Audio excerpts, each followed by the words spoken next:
Okay, તો આપણે શરૂઆત કરીએ, ત્યાં બાકીના મિત્રો પણ જોડાઈ જશે. તો આપણે અત્યાર સુધી જે વાત થઈ છે એમાં આપણે પરિવારમાં વ્યવસ્થાને સમજીએ છીએ, અને પરિવારમાં વ્યવસ્થાને સમજવા માટે થઈને આપણે સંબંધને સમજવાનો પ્રયત્ન કર્યો, બરાબર. અને માણસ વચ્ચે જે સાત સંબંધ છે એની આપણે વાત કરી કે આ સાત સંબંધ પૃથ્વી ઉપરના જેટલા પણ માણસો છે એના વચ્ચે આપણે આ સાત સંબંધમાં જ એને આપણે જોઈ શકીએ છીએ, બરાબર. અને આના સિવાય જે આપણી કલ્પનાઓ છે એ ક્યાંક મીન્સ ભ્રમિત અથવા તો જેને કહેવાય કે એ અસ્તિત્વગત નથી, એટલા માટે જ એ જે સંબંધો આપણને બાકીના જે દેખાય છે એમાં ક્યાંક ને ક્યાંક જે છૂટવાના અથવા તો એ સંબંધ નથી એવા આપણને પેલા વાઇબ્સ મળતા હોય છે, બરાબર. તો આપણે એને સમજવા માટે થઈને આગળ જે વાત કરી હતી કે ભાઈ જે આપણે સાત સંબંધ કહીએ છીએ, સાત સંબંધમાં જે ક્રિયા છે અથવા તો એમાં જે આશય મૂલ્ય છે એ ફિક્સ જ છે, બરાબર. અને એના ઉપર આપણે ચર્ચા કરી હતી કે ભાઈ માતા પિતા અને પુત્ર પુત્રી છે તો એમાં પોષણ, સંરક્ષણ, અભ્યુદય અને ઉપયોગિતા પૂરકતા આ ક્રિયાઓ આપણે જોઈ હતી. અભ્યુદયને આપણે એવી રીતે સમજ્યા હતા કે સર્વતોમુખી સમાધાન છે. તો માતા પિતા જે છે એ એક જાગૃત માણસ તરીકે અથવા તો જાગૃત વ્યક્તિ હશે જે પોતાના આચરણથી બાળકમાં આ જે અભ્યુદય સુધીની એની યાત્રા છે એ ત્યાં સુધી એને પહોંચાડશે, બરાબર. એવી જ રીતે આપણે ભાઈ બહેન સંબંધને સમજ્યા હતા કે ભાઈ અભ્યુદય સુધી પહોંચવામાં એકબીજાને જે સહયોગ કરે છે, બહેનને સમજમાં આવે છે અથવા તો બહેનનું ક્યાંક ધ્યાન જાય છે તો ભાઈનું ધ્યાન દોરાવે છે, ભાઈને જે વસ્તુ સમજમાં આવે છે એ માટે થઈને બહેનને સહયોગી થાય છે. એ જે ક્રિયા જે છે એ ભાઈ બહેન સંબંધમાં થાય છે. ભાઈ બહેન અને મિત્ર મિત્ર સંબંધ છે એમાં જે આપણે ડિફરન્સ જોયો તો ખાલી એટલો જ હતો કે ભાઈ બહેન સંબંધ જે છે એ સહોદર માટે થઈને વપરાયેલો છે, એટલે કે એક જ માના ઉદરમાંથી જે જન્મ્યા છે એને ભાઈ બહેન કીધા છે. અને સહોદર વત એટલે કે ભાઈ જેવો અથવા તો બહેન જેવો જે સંબંધ છે એને મિત્ર મિત્ર સંબંધ કીધો છે. એટલે એક જ માના ઉદરથી બંને જન્મ નથી લીધો, પણ એમનું જે એકબીજા સાથેનો સંબંધ છે એ ભાઈ અથવા તો બહેન જેવો જ છે, એને મિત્ર મિત્ર સંબંધ કીધો છે. એ પણ જે છે એ એકબીજાને પરસ્પર પૂરક છે, અભ્યુદયના અર્થમાં જ, બરાબર. તો પૂર્ણતાના અર્થમાં જ આ કોઈ પણ સંબંધ આપણે સમજીશું તો એને એવી જ રીતે આપણે મીન્સ એમાં પ્રેરિક્વિઝિટ એ જ છે કે પૂર્ણતાના અર્થમાં જ સંબંધ છે. તો એક જાગૃત માણસ જે છે એ બીજાને પણ ત્યાં સુધી પહોંચાડે એને કીધું છે પૂર્ણતા. તો આપણે એ પણ ચર્ચા કરી હતી કે ભાઈ સ્વયંમાં વ્યવસ્થાને સમજ્યા હતા તો એમાં જે સ્વયંમાં એટલે કે જે જીવનમાં ચાલતી ક્રિયાઓ છે તો એ 10 ક્રિયાઓ આપણામાં શરૂ થઈ જવી, તો એને કીધું છે ક્રિયા પૂર્ણતા. તો અત્યારે જે આપણે ભ્રમિત અવસ્થામાં છીએ ત્યારે આપણે 4.5 ક્રિયામાં જીવીએ છીએ, ત્યાંથી જે છે એ ક્રિયા પૂર્ણતા સુધી આપણે પહોંચવાનું છે. તો એને કીધી છે પહેલી પૂર્ણતા અથવા તો ક્રિયા પૂર્ણતા. પછી ક્રિયા પૂર્ણતા પૂરી થઈ જશે, મીન્સ આપણામાં એ જે અનુભવ સંપન્નતા આવશે ત્યાર પછી આપણું જીવવાનું શરૂ થશે. તો એ જીવવાનું જેવું શરૂ થશે અને આપણે વ્યવહારમાં પ્રમાણિત થશું એટલે એને કીધું છે આચરણ પૂર્ણતા, બરાબર. તો સૌથી પહેલી હતી એને ગઠન પૂર્ણતા કીધી છે. તો ગઠન પૂર્ણતામાં માણસનો કોઈ રોલ નથી, એ પ્રકૃતિ દત્ત જ હતું. એટલે જે આપણે સ્વયંમાં વ્યવસ્થાને સમજ્યા ત્યાં જે બે વાસ્તવિકતાઓ શરીર અને જીવનને સમજ્યા હતા, તો જીવન જે છે એક ગઠનપૂર્ણ પરમાણુ છે એવું અહીંથી અમે તમને પ્રસ્તાવ આપ્યો હતો. તો એ જે હતી પહેલી પૂર્ણતા હતી. ત્યાર પછી એ જ જીવન પરમાણુમાં ક્રિયા પૂર્ણતા અને ક્રિયા પૂર્ણતા પછી આચરણ પૂર્ણતા. તો આ 3 પૂર્ણતા. તો ગઠન પૂર્ણતા તો પ્રકૃતિ દત્ત હતી, તો એ તો એના રીતે જ થઈ ગઈ છે, એમાં માનવનો કોઈ જાતનો હસ્તક્ષેપ નહોતો. પણ જે ક્રિયા પૂર્ણતા અને આચરણ પૂર્ણતા આ બે પૂર્ણતા છે ત્યાં સુધી પહોંચવા માટે થઈને માણસે પોતે જ પ્રયત્ન કરવો પડશે, બરાબર. તો એને સમજવાના ભાગરૂપે આપણે આ સંબંધને સમજીએ છીએ કે જ્યારે સંબંધમાં જીવીએ છીએ ત્યારે બીજો જે માણસ જે છે એની સાથે આપણે વ્યવહાર કરશું ને વ્યવહાર કયા અર્થમાં હશે તો આ પૂર્ણતા સુધી પહોંચવા માટે જ હંમેશા વ્યવહાર થશે, એના સિવાય કોઈ આશય નથી હોતો. બરાબર. તો આ જ વાતને આપણે આ અલગ અલગ ક્રિયાઓથી સમજાતા. ત્યાર પછી આપણે સમજાતા ગુરુ શિષ્ય સંબંધ. બરાબર. તો ગુરુ શિષ્ય સંબંધ કોને કીધો છે કે ભાઈ જે જાગૃતિ પૂર્ણતા અથવા ક્રિયા પૂર્ણતા સુધી પહોંચેલો માણસ જે છે એ જે જિજ્ઞાસુ છે, એટલે કે જે વ્યક્તિ છે જેને જીવવાની આશામાં કંઈક પ્રશ્નો છે એને કીધો છે જિજ્ઞાસુ અથવા તો શિષ્ય. બરાબર. તો ગુરુ જે છે એ પ્રામાણિક હશે. પ્રામાણિક એનો મતલબ આપણે જેને આચરણ પૂર્ણતા કહીએ છીએ તો આચરણ પૂર્ણતા સુધી પહોંચેલો જે વ્યક્તિ હશે એ ગુરુ હશે, અને શિષ્યને એ ત્યાં સુધી પહોંચાડી શકવાની ક્ષમતા ધરાવતો હશે. બરાબર. અહીંયા જિજ્ઞાસાની પણ સરસ ડેફિનેશન છે કે જીવવાના અર્થમાં જે પણ આશાઓ છે એને જિજ્ઞાસા કીધી છે. તો શિષ્ય હંમેશા જિજ્ઞાસુ હશે અને ગુરુ જે હશે એ પ્રામાણિક હશે. તો એક ગુરુમાં એટલી તાકાત છે અથવા તો ગુરુમાં એ ક્ષમતા હોવી જોઈએ કે એ બીજાને ગુરુ બનાવી શકે. આ જે ક્ષમતા કીધી છે એ જે છે ગુરુ શિષ્ય સંબંધમાં છે. ત્યાર પછી આપણે જોયું તો સાથી સહયોગી સંબંધ, જે ઉત્પાદન સાથે જોડાયેલો છે. અથવા તો ઉત્પાદનમાં જ્યારે પણ આપણે જાશું, કારણ કે એક પરિવાર જે છે એ પોતાના જીવનમાં સમાધાન માટે તો કામ કરશે જ, એટલે કે ક્રિયાપૂર્ણતા માટે તો કામ કરશે જ, પણ સાથે સાથે પરિવારના લેવલે સમૃદ્ધિ ઉપર પણ કામ થશે. તો સમૃદ્ધિ ઉપર કામ થશે એટલે શું થશે, તો પરિવારની જે આવશ્યકતા છે એ આવશ્યકતાઓ પૂરી કરવા માટે થઈને કંઈક કામ થશે. તો આ જ્યારે જ્યારે પણ આ કામ માટે થઈને એક વ્યક્તિ બીજા વ્યક્તિઓ સાથે જોડાશે એને જે કીધો છે સાથી સહયોગી સંબંધ છે. તો સાથી જે છે એ દાયિત્વ પ્રધાન છે અને સહયોગી જે છે એ કર્તવ્ય પ્રધાન છે. બરાબર. તો દાયિત્વ પ્રધાન એટલે શું, તો દાયિત્વ પ્રધાન એટલે જે વ્યક્તિએ આખા કાર્યની જવાબદારી લીધેલી છે એને કીધું છે દાયિત્વ, અને જે વ્યક્તિ એના એ કાર્યમાં એને મદદરૂપ થાય છે તો એ જે છે એ સહયોગી છે, અને એમાં જે છે એ કાર્ય જે કરશે એને કીધું છે એનું કર્તવ્ય. બરાબર. તો અહીંયા સુધી આપણે વાત થઈ હતી, અને આજે આપણે પતિ પત્ની સંબંધ ઉપર વાત કરવાની હતી. તો આજે 5 સંબંધ ઉપર આપણે જે પણ વાત કરી અને એમાં જે બધી ક્રિયાઓ થાય છે એના વિશે વાત કરી, એમાં જો કંઈ આપણને હજી પણ એવું લાગતું હોય કે આપણે સ્પષ્ટતા કરવી છે અથવા તો કોઈ અલગ ઓલાથી પણ આપણે આને જોઈ શકીએ એવી કોઈને પ્રસ્તાવ મૂકવો હોય તો પણ ચોક્કસ આવકાર્ય છે, અને કંઈ પ્રશ્ન હોય તો પણ ચોક્કસ આમાં આપણે ચર્ચા કરી લઈએ અને પછી પતિ પત્ની સંબંધ શું છે એને આપણે સમજીએ.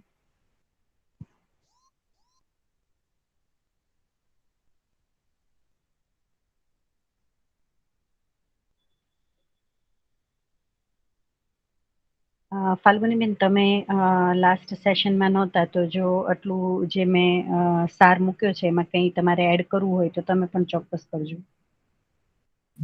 ના દીદી, બરાબર છે. ઓકે. હેલો. જી રોનકભાઈ. યસ. સાથી સહયોગી સંબંધની અંદર બે જણા જે હોય, બરાબર, એક જે દાયિત્વ લે અને એક કર્તવ્ય માટે જે આપે એમને કામ, તો એ બંને પાસે ક્ષમતા ન હોય, પૂરતી ક્ષમતા, પછી એમાં કઈ રીતે કહી શકીએ આપણે કે ભાઈ, દાખલા તરીકે હું નોકર માલિક ની વાત કરું તો એનો નોકર અને માલિક બંનેમાં કહેવાય એટલી કેપેસિટી નથી બે જણાની, તો પછી એ લોકો પોતે આગળ એમનું કામ કેવી રીતે કરી શકશે એમ. હા, એટલે એને આપણે બે રીતે જોઈએ. નોકર પાસે ખાલી પૈસા છે પણ એનામાં એટલું બધું એ નથી કેપેબિલિટી કે એટલું કરી શકે, અને જે એને માણસ રાખે કે જે બી છે એની સહયોગી છે એનો, એની પાસે બી એટલી કેપેબિલિટી, તો પછી એ લોકોનું તો આગળ એમનું નહીં ચાલે ને એટલું બરાબર. જે બી એમને કઈ કરવું છે અને જે બી ઉત્પાદન કરવું છે તો એ ઉત્પાદનમાં એ લોકો એટલા સક્ષમ બીજાની કમ્પેરમાં રહી જશે, પાછળ રહી જશે. હા, એટલે તમે સ્કિલ ના લેવલે જ કહો છો કે? હા, આમ તો સ્કિલ ના ક્ષમતા લેવલ જ જે કહું કહીએ છું. છે હે. અને સ્કિલ બી એટલે આપણે બે રીતે લઈએ કે શરીર એ રીતે ઉપયોગી અને સમજણ ઉપયોગી બંને રીતે એમ. હા, એટલે આપણે છે ને હજી આગળ જયારે વિશ્વાસને સમજશું ને ત્યારે આ પોઈન્ટ આવશે કે એ જે વિશ્વાસ છે ને બે જગ્યાએ આવશે. એક સ્કિલ ના લેવલે વિશ્વાસ છે ને એક સમજણ જેને આપણે જીવવાનો વિશ્વાસ કહીએ. આ બે વિશ્વાસ અલગ અલગ છે. બરાબર. તો દાયિત્વ લેનાર જે વ્યક્તિ હશે ને એમાં આ બે જે આપણે વિશ્વાસ કહીએ છીએ એની એમાં ક્ષમતા હશે, ત્યારે જ એ જે છે સહયોગી પાસે એ કામ કરાવી શકશે, અથવા તો એનામાં જે વસ્તુ ઘટે છે એ ત્યાં સુધી પહોંચાડી શકશે. કારણ કે આપણે અત્યારે છે ને જવાબદારી જે શબ્દ છે ને એને તે શું કહેવાય બહુ પહેલામાં લઈએ છીએ, બહુ નાનો એનો એની પરિભાષા લઈએ છીએ. જ્યારે અહીંયા જવાબદારી એટલે શું કીધું છે, હું એક ઉદાહરણ આપું આપને. જેમ કે માતા પિતા જે છે એ બાળકના ભણવાનું દાયિત્વ એના ઉપર છે, ભણાવવાનું એને બરાબર, શિક્ષિત કરવું એ દાયિત્વ માતા પિતાનું છે. તો ત્યાં માતા પિતાએ એક જવાબદારી લીધી છે કે બાળકને શિક્ષિત કરી અને અભ્યુદય સુધી પહોંચાડવું. એ બે અર્થમાં, સ્કિલના લેવલે પણ અને સમજણના લેવલે, બરાબર. તો હવે આપણને એમ થાય કે કર્તવ્યને આપણે કેવી રીતે સમજીએ, તો ધારો કે એને આપણે શિક્ષણ આપવાનું છે, તો એમાં કોઈ એક સબ્જેક્ટ છે મેથ્સ, બરાબર. તો મેથ્સ સમજવા માટે થઈને માતા પિતા કદાચ સક્ષમ નથી, તો એ એક ટીચરને હાયર કરે અને એ મેથ્સના ટ્યુશનની જવાબદારી જે છે એ એક ટીચર લેશે. તો અહીંયા જે દાયિત્વ જે છે એ એક મોટો પાર્ટ છે. જે જવાબદારી છે એ ઓવરઓલ માતા પિતાએ લીધી છે, પણ એક શિક્ષક જે છે એને મદદ કરશે કર્તવ્યના રૂપમાં, કે એના બાળકનું જે શિક્ષણનું કામ છે એ શિક્ષક પૂરું કરશે. તો આવી રીતે છે ને આપણે દાયિત્વ અને કર્તવ્યનો જે ફેલાવ છે ને એને આપણે ક્લિયરલી જોઈ શકીએ. કે ટીચર કદાચ શું કહેવાય એના પોતાએ જે એક સબ્જેક્ટની જે જવાબદારી લીધી છે એટલા પૂરતું જ એનું દાયિત્વ રહેશે, બરાબર. કારણ કે અગેન એ ટીચરનું પણ ટીચરનો રોલ પણ દાયિત્વમાં આવશે, અને ત્યાં એની સામે જ્યારે સ્ટુડન્ટ હશે ને ત્યારે કર્તવ્યમાં આવી જશે. પણ જ્યારે પેરેન્ટ્સ અને ટીચર વચ્ચે જોશું ને, તો પેરેન્ટ્સ જે છે એ દાયિત્વના રોલમાં છે, અને ટીચર જે છે એ કર્તવ્યના રોલમાં છે. તો આ થોડુંક હું ક્લિયર કરાવી શકી દાયિત્વ અને કર્તવ્યની જે સીમા છે એને? યસ, ખ્યાલ આવી ગયો. અને મારા તો શું કે મારા પોતાના ફેમિલીમાં જ મેં જોયું છે કે મારા જી મામા હતા, એમના બે છોકરાઓ હતા. મારા જી મામા પોતે તો કઈ ભણેલા નતા એટલું બધું, પણ એમને છોકરાઓને બંને એમણે બહુ સારું ભણાવ્યું.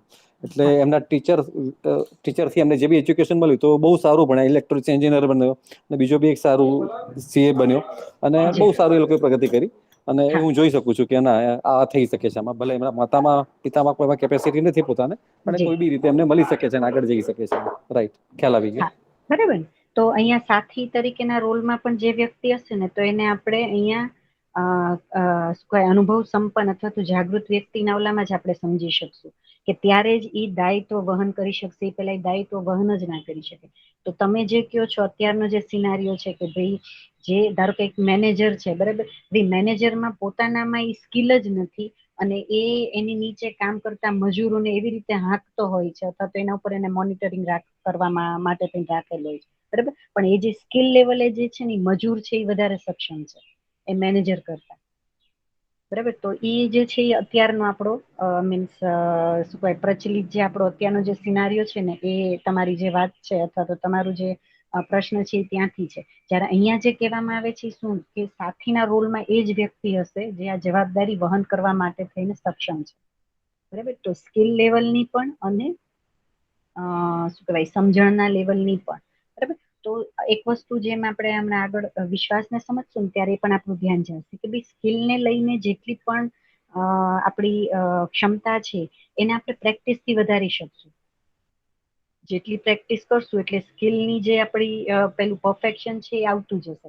પણ સમજણનું પરફેક્શન કેવી રીતે આવશે? એ વારે વારે એકની એક ભૂલ કરીને નહીં આવે, બરાબર. તો ત્યાં જે છે એ સમજણ માટેનો એક રેફરન્સ પોઈન્ટ આપણે બનાવવો પડશે કે આને કીધી છે સમજણ, અથવા તો આને કીધી છે સમાધાન, બરાબર. તો એ રેફરન્સ પોઈન્ટ આપણી પાસે છે તો હવે આપણી જે યાત્રા છે એ સમજણ બાજુની થશે. ત્યાં આપણે વારે વારે પ્રેક્ટિસ કરીને તો ચોક્કસ પહોંચશું, પણ એ જે સ્કિલ વાળી પ્રેક્ટિસ હતી એ કંઈક અલગ ઓલામાં આપણે સમજવાની છે, અને અહીંયા સમજણની જે પ્રેક્ટિસ છે એને જીવવા સાથે જોડીને જોવાની છે, બરાબર. તો આ સાથી સહયોગી સંબંધ છે એમાં દાયિત્વ અને કર્તવ્યની જે ક્રિયા છે એને આપણે આવી રીતે સમજી શકીએ. ફાલ્ગુનીબેન, તમે પણ ચોક્કસ આમાં કંઈ એડ કરવું હોય તો કરી દો.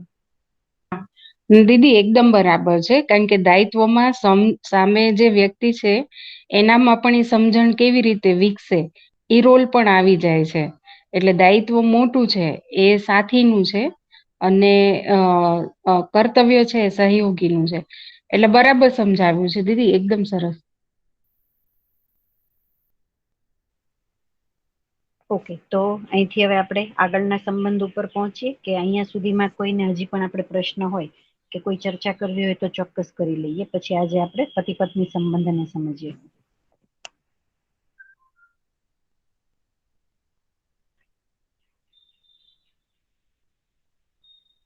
ઓકે, તો આપણે સમજીએ પતિ પત્ની સંબંધને. બરાબર, તો પતિ પત્ની સંબંધને સમજવા માટે એક તો આપણે જેને વિવાહ સંબંધ કીધો છે, અથવા તો વિવાહને જે રીતે અહીંયા સમજાયું છે દર્શનની ભાષામાં જેવી રીતે કીધું છે કે વિવાહ એટલે શું, તો કે વિવેકપૂર્વક જેને વહન કરવાનું છે એને એક તો શું કહેવાય, વિવાહ સંબંધ કીધો છે.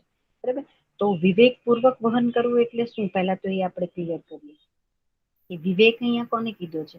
તો આ જે સ્પષ્ટતા અથવા તો જે આ સમજણ પૂરી થવી એને જ વિવેક કીધો છે અહીંયા. બરાબર, તો એ ત્યાં સુધી પહોંચેલા જે બે વ્યક્તિઓ હશે એ જ પતિ પત્નીના સ્વરૂપમાં એકબીજા માટે થઈને આપણે જેને કહીએ છીએ કે એક મન દો શરીર, એ રૂપમાં એ લોકો આ વસ્તુને વહન કરી શકે.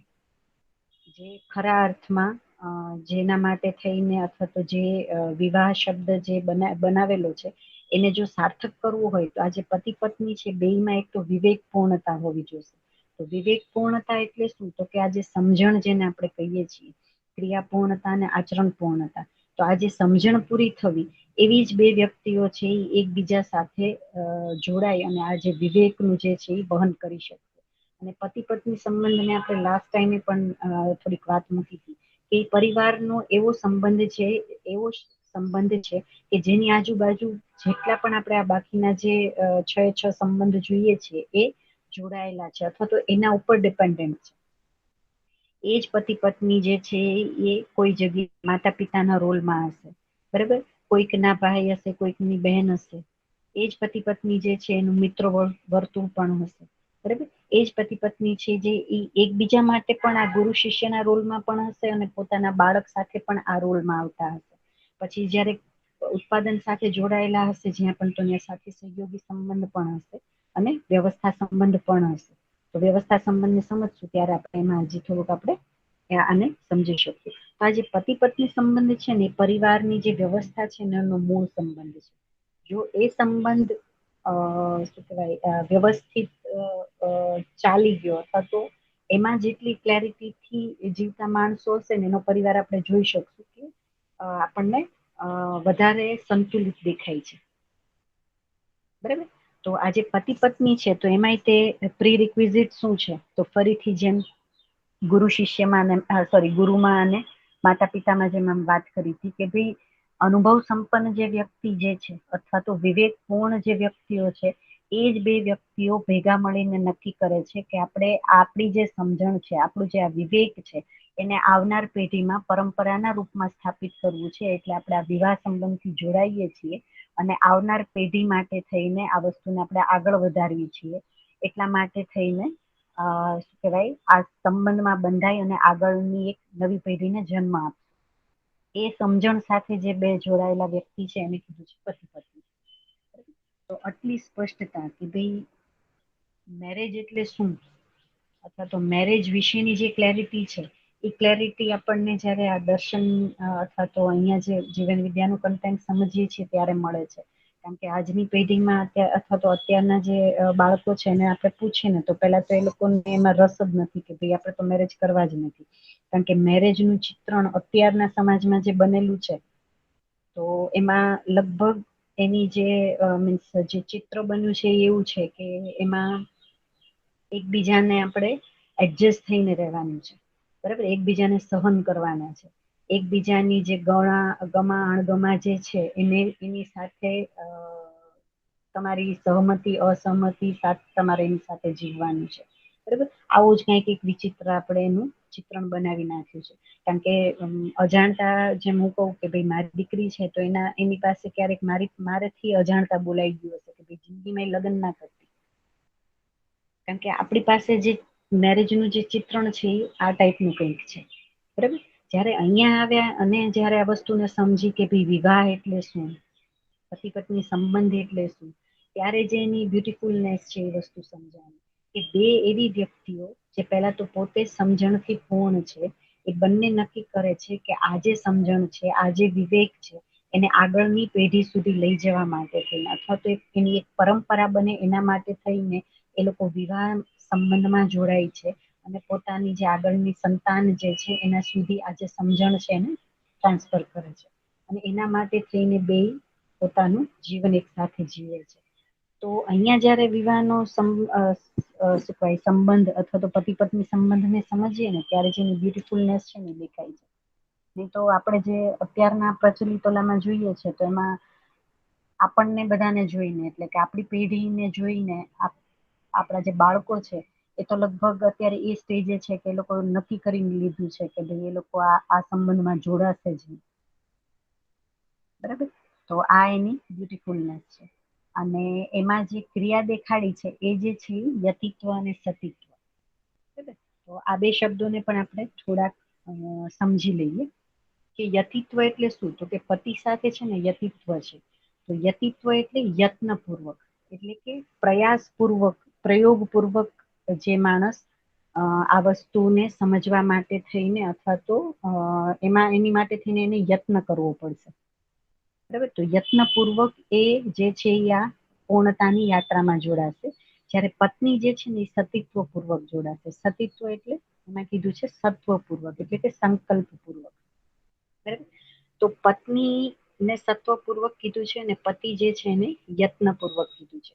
હવે આને આપણે બહુ સામાન્ય પહેલામાં સમજીએ તો એને એવી રીતે સમજી શકાય કે સ્ત્રીમાં જે છે એ બાળકને જન્મ આપવાની ક્રિયા થાય છે. તો બાળકને જન્મ આપી શકવાની જે વરદાન અથવા તો જે પણ શક્તિ એનામાં છે એના લીધે એનું જે એક સંબંધ તરફનું એટેચમેન્ટ છે એ વધારે છે. કારણ કે બાળક જેવું એના ગર્ભમાં છે ત્યાંથી એને સંબંધને સ્વીકારવાની જે શું કહેવાય માનસિક જે સ્થિતિ છે એ સ્ત્રીમાં બનેલી જ છે. બરાબર, એટલે જ આપણે જોશું કે ભાઈ પરિવારનું જ્યારે પણ કંઈ પ્રોબ્લેમ કે એવું કંઈ આવતું હોય છે તો લગભગ એવું બનતું હોય છે કે સ્ત્રી મેક્સિમમ પ્રયત્ન કરતી હોય છે આ સંબંધને નિભાવવા માટેનું અથવા તો પરિવારને તૂટતો બચાવવા માટેનું. અને આપણા વડીલોને પણ આપણે સાંભળ્યા છે કે ભાઈ એવો ધારો કે કપલ છે કે ભાઈ જે હજી માતા પિતા નથી બન્યા અને એમના વચ્ચે ડિસ્પ્યુટ છે તો વડીલો એમ કહેતા હોય છે કે ભાઈ એક બાળક થઈ જશે ને પછી બધું સરખું થઈ જશે. બરાબર, તો ક્યાંક મને એવું પણ લાગે કે ભાઈ પત્નીનો અથવા તો સ્ત્રી તરીકે જે એનું સત્વ જે છે એ સંકલ્પપૂર્વક એટલા માટે છે કે એનામાં જે શક્તિ છે એક બાળકને જન્મ આપવાની, તો ત્યાંથી જે છે એ સીધી સંબંધ સાથે જોડાયેલી રહે છે અથવા તો સંબંધની સ્વીકૃતિ એની પાસે હોય છે. સંબંધ શું છે એ સમજ નથી પણ એના માટેની જે સ્વીકૃતિ છે કે ભાઈ મારો ક્યાંક જોડાવ છે એ સંકલ્પ સાથે એ જીવે છે. જ્યારે પતિ જે છે એને યત્નપૂર્વક એમાં જોડાવવું પડે છે.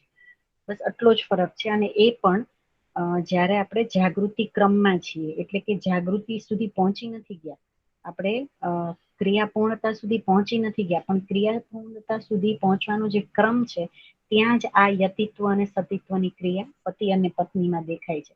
અધરવાઇઝ ત્યાં ક્રિયાપૂર્ણતા સુધી પહોંચી ગયા પછી બંનેમાં, એટલે કે સ્ત્રી છે કે પુરુષ છે, એ બંનેમાં જે છે સંકલ્પપૂર્વક જ અને સંબંધોને સમજીને જ એનામાં પૂર્ણતા આગળ સુધી આચરણ પૂર્ણતા સુધી પહોંચવાની ક્રિયા થાય છે. બરાબર, તો આ પતિ પત્ની જે સંબંધ છે એમાં આ એક ડિફરન્સ અથવા તો આ જે એક છે શરીરમાં જે એક થતી ક્રિયા છે એના હિસાબે જીવનના જે અમુક નિર્ણયો છે અથવા તો નિષ્કર્ષ છે એને આવી રીતે અહીંયા સમજાવેલા છે કે પત્ની જે છે સતીત્વપૂર્વક અપૂર્ણતાની યાત્રામાં ચાલે છે અને પતિ જે છે યતિત્વપૂર્વક. પણ જે સમજદારીની યાત્રા છે એમાં બંને એકબીજાને સહયોગી અને પૂરક તો છે જ. આપણે પતિ પત્ની સંબંધને આગળ જે પણ બુક છે જેમ કે માનવ વ્યવહાર દર્શન આપણે વાંચશું તો એમાં પણ આ ખાસ દરેક સંબંધને સમજાવ્યો છે. એમાં પછી અભ્યાસ દર્શન પુસ્તક છે, એમાં પછી આગળ માનવ સંચેતનાવાદી મનોવિજ્ઞાન છે, એમાં જ્યારે પણ આ સંબંધને આપણે સમજશું ત્યારે આપણું ધ્યાન જશે કે બંને એકબીજાની પૂર્ણતા સુધી પહોંચાડવા માટે થઈને ઉપયોગી અને પૂરક એકબીજાને છે. એમાં ક્યાંય એવી ભાવના કે ભાઈ સ્ત્રી તરીકે એનામાં કંઈક અલગ છે, પુરુષ તરીકે મારામાં કંઈક અલગ છે, એવી કોઈ ડિફરન્સ અથવા તો એવી કોઈ મેન્ટાલિટી સાથે જીવાતો આ સંબંધ નથી. બરાબર, તો અહીંયા પતિ પત્ની તરીકે સ્ત્રી અને પુરુષ એ તો ચોક્કસ છે જ તે, પણ એમાં જે ખાલી ક્રિયા જે છે એને ખાલી આટલા જ પહેલાથી અલગ કરવામાં આવી છે. અધરવાઇઝ જે આખો જે સંબંધ જે છે એ પૂર્ણતા માટે જ છે અને પૂર્ણતા માટે જ બંને એકબીજાના પૂરક છે. અને જે એક મન દો શરીર જે કીધું, ત્યાંથી જ એક વસ્તુ આપણને ધ્યાન જાય કે એક મન એટલે મનના લેવલે બંને એક સરખા છે. મીન્સ આચરણ જેને કહીએ છીએ અથવા તો વ્યવહાર કહીએ છીએ, સમજણ જેને કહીએ છીએ, એ લેવલે બંને એક સરખા છે. પણ શરીરના રૂપમાં એ બે છે. બસ એટલો જ ફરક છે. તો સમજણની જે યાત્રા છે એમાં બંને એક સરખા જ છે. એમાં સ્ત્રીને વધારે સમજાશે કે પુરુષને, એ કોઈ ડિફરન્સ એમાં નથી. બરાબર. તો અહીંયા શું કહેવાય, યતિત્વ અને સતીત્વને આવી રીતે આપણે પતિ પત્ની સંબંધમાં જોઈ શકીએ. ફાલ્ગુની દીદી, તમે કંઈ એડ કરશો? હા દીદી, આ એક પોઈન્ટ એમાં એડ કરી શકાય, જે સંબંધની સ્વીકૃતિ વાળી વાત છે ને, કે સ્ત્રી છે એ જન્મ આપી શકે છે બાળકને, એટલે એમાં સંબંધની સહજ સ્વીકૃતિ આવી જ જાય છે. બીજું એ પણ છે કે આપણે સતીત્વને જોઈએ ને, તો સ્ત્રીમાં એવું થાય છે કે ઈ જયારે સાસરે જાય છે ને ત્યારે સંબંધોની સ્વીકૃતિ પહેલા થઈ જાય છે. એટલે કે સાસુ, સસરા, નણંદ, કાકા, ફોઈ, એ બધું જે હોય ને એ તરત એ સંબંધોને સ્વીકારી લે છે. પછી જાંચવાની પ્રક્રિયા થાય છે સંબંધોમાં શું છે એમ. એટલે સ્ત્રીમાં સ્ત્રી અને પુરુષ બંનેનું જે જાગૃતિ વાળું જોઈએ ને, તો ખાલી અલગ ઈ રીતે છે કે પુરુષ છે ઈ પ્રયત્ન પૂર્વક, એટલે પહેલા પ્રયત્ન કરે છે, નિરીક્ષણ કરે છે, પરીક્ષણ કરે છે, જાંચે છે, પછી સ્વીકારે છે. જ્યારે સ્ત્રીમાં સ્વીકૃતિ પહેલા થઈ જાય છે ને પછી એ બાકીની પ્રોસેસ કરે છે. આટલું જ ફરક છે, વધારે કોઈ ફરક નથી એવું મને લાગે છે. અને બીજું યતિત્વ અને સતીત્વનું એ પણ છે કે એક પત્ની વ્રત અને એક પતિ વ્રત. આપણે જયારે માનવ વ્યવહાર દર્શન વાંચીશું એમાં પતિ પત્ની સંબંધ વિશે છે જ કે પતિ પત્ની નો સંબંધ એવો છે કે શરીર બે છે પણ મન એક છે. એટલે કે બંનેની માનસિકતા એક છે. તો માનસિકતામાં શું, તો સૌથી પહેલું તો કે ભાઈ લક્ષ્યની જે સ્વીકૃતિ છે એ બંનેમાં સમાન રીતે છે. એટલે એનામાં પહેલા તો માનવના લક્ષ્યની સ્વીકૃતિ છે કે અમારું લક્ષ્ય છે સુવિધા, સંગ્રહ કે ભોગ નથી, પણ અમારું જે લક્ષ્ય છે એ છે સમાધાન, સમૃદ્ધિ, અભય અને સહઅસ્તિત્વ, જે માનવનું, આખી માનવ જાતિનું લક્ષ્ય છે. બીજી એની માનસિકતામાં ઈ સ્વીકૃતિ છે કે ખાલી બંનેના શરીર અલગ છે, એટલે કે એક શરીર પુરુષનું છે, એક શરીર સ્ત્રીનું છે, પણ બંને માનવ રૂપમાં છે. એટલે કે જે સુખી કે દુખી થવાનું જે પણ આવે છે વ્યવહારથી, એ બંનેમાં એક સરખું જ આવશે. દરેક માનવમાં એ એક સરખું હોય છે. તો એની સ્વીકૃતિ, એટલે એની જે માનસિકતા છે ને એ એક જેવી છે, લક્ષ્યની સ્વીકૃતિ એક જેવી છે. એટલે એ જે ડિસિઝન લે છે ને એ બંને મળીને એક સરખા જેવા લે છે. એટલે એને કીધું કે શરીર ભલે બે અલગ છે પણ એ બંનેની માનસિકતા તો એક જ છે. અને પતિ પત્નીનો સંબંધ એટલો મહત્વનો છે કે એમાં જયારે આપણે આગળ મૂલ્યોની વાત કરીશું તો આપણે ઈ પણ નિરીક્ષણ કરીશું કે મિત્રોમાં અને ભાઈ બહેનના સંબંધમાં અને પતિ પત્નીના સંબંધમાં મૂલ્યો લગભગ સરખા જ છે. ખાલી પતિ પત્નીના સંબંધમાં અલગ ઈ છે કે એમને માનવ જે પરંપરા છે એમાં શરીરની પરંપરાને પણ એને આગળ વધારવાની છે. એટલે શરીર પરંપરાને આગળ વધારવા માટે સંતાનને જન્મ આપવાનો છે. તો એટલું જે પ્રક્રિયા છે પતિ પત્ની સંબંધમાં અલગ છે બીજા સંબંધ કરતા. પણ જે બાકી મૂલ્યોનો નિર્વાહ કરવાનો છે કે જાગૃતિમાં પરસ્પર સહયોગ આપવાનો છે, એ બીજા સંબંધોમાં અને પતિ પત્ની સંબંધમાં લગભગ સરખા જેવો થાય છે. મિત્રનું જોઈએ કે ભાઈ બહેનનું જોઈએ એ રીતે. બીજું પતિ પત્ની સંબંધમાં એક એની જે મધુરતા છે ઈ છે કે ઈ બંને, આ એક એવો સંબંધ છે કે જે હંમેશા સાથે છે. એટલે ભાઈ બહેન નું સંબંધ હોય તો એ અમુક વખત પછી એવું તો થાય જ કે બેન જતી રે પરણીને સાસરે, પછી મિત્ર હોય તો રોજ તો ના જ મળી શકાય. હવે પતિ પત્ની નો સંબંધ એવો છે કે સાથે જ રહેવાનું છે 24 કલાક. તો એમાં છે ને એક મૂલ્યાંકનની પ્રક્રિયા હંમેશા થતી હોય છે. એકબીજાનું મૂલ્યાંકન કરે એમ. એકબીજાના વ્યવહારનું, કોણે શું કર્યું, કેવું વિચારે છે, એ કન્ટિન્યુઅસ કરે અને એનું શેરિંગ પણ કન્ટિન્યુઅસ થાય. તો આમાં છે ને એકબીજાની જાગૃતિમાં સહયોગ આપવાની સંભાવના સૌથી વધારે છે. કારણ કે ઉંમરમાં બહુ ફરક નથી, રહેવાનું 24 કલાક સાથે જ છે અને મૂલ્યાંકન પ્રક્રિયા એ બે એકબીજાની કરતા હોય છે. તો એ જે મૂલ્યાંકનની પ્રક્રિયા છે એની અંદર એક જણ કદાચ જાગૃતિમાં આગળ છે ને એક જણ પાછળ છે, તો એ એકબીજાને પૂરક થાય છે. પત્ની પણ આગળ હોઈ શકે, પતિ પણ આગળ હોઈ શકે. તો જેવી રીતના એ લોકો એકબીજાનું મૂલ્યાંકન કરતા થાય એવી રીતે એ જાગૃતિમાં એકબીજાને સહાયક થતા જાય. તો આ પતિ પત્ની સંબંધની બ્યુટી છે એક. બસ દીદી આટલું મને ઉમેરવું હતું. જી, તો આપણે જેટલી ચર્ચા કરી આમાં કંઈ આપણને લાગતું હોય કે ભાઈ હજી આપણે આ થોડુંક કોઈ ટોપિક ઉપર અથવા તો આમાં જ જેટલી વાત કરી એમાં કંઈ હજી એવું લાગતું હોય કે આને સમજવું છે, તો આપણે ચર્ચા કરીએ હજુ. અને પછી જે છેલ્લો સંબંધ છે વ્યવસ્થા સંબંધ, એના ઉપર ચર્ચા કરીએ. કારણ કે આ જે સંબંધ છે એ જેટલો જેટલો આપણને ક્લિયર થશે ને એટલું એટલું આપણને આપણામાં આપણું જે નિરીક્ષણ છે ને એ પેલું થતું જશે, દ્રઢ થતું જશે.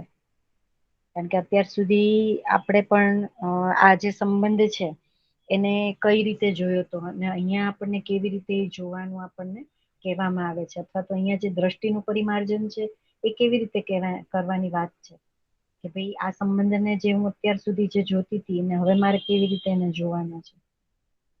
અને જે પાર્ટનર જે છે એની જે ક્ષમતા, યોગ્યતા અને પાત્રતા છે એને પણ હવે હું એક જીવનના રૂપમાં મારા જીવનને સમજુ છું, ત્યારે એના જીવનને પણ હું સમજી શકું. તો આ આપણા જે જીવાયેલો જે આપણો સંબંધ છે એને જ આપણે આમાં જેટલા પણ પોઈન્ટ્સ આવે છે એનાથી આપણે નિરીક્ષણ પૂર્વક એને સમજી શકશું. તો આમાં જો આપણને કંઈ લાગતું હોય કે ચર્ચા કરીએ તો ચોક્કસ કંઈ પ્રશ્ન હોય તો આપણે આમાં ચર્ચા કરી લઈએ.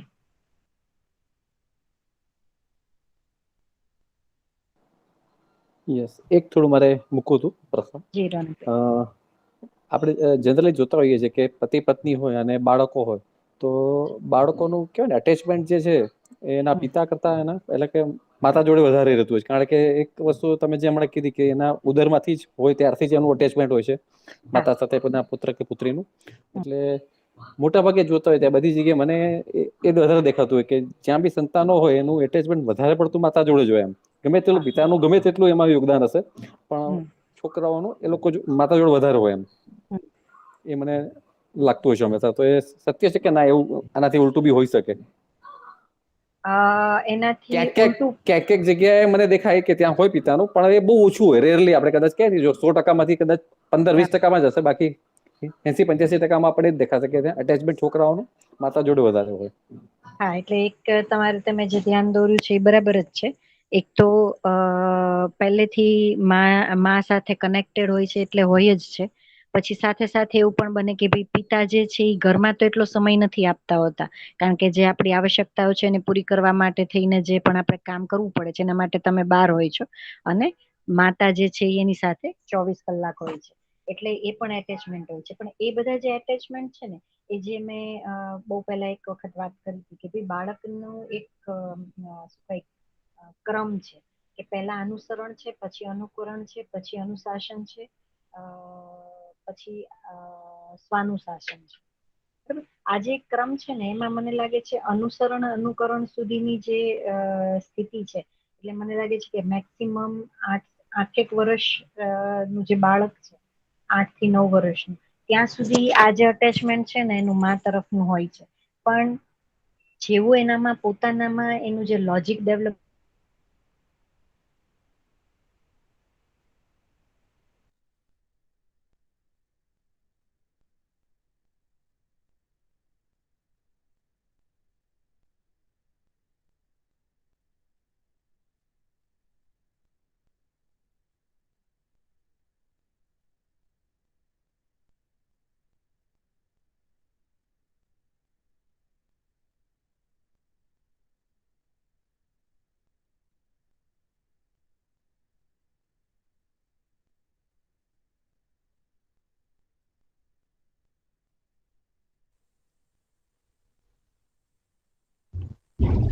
હાલો.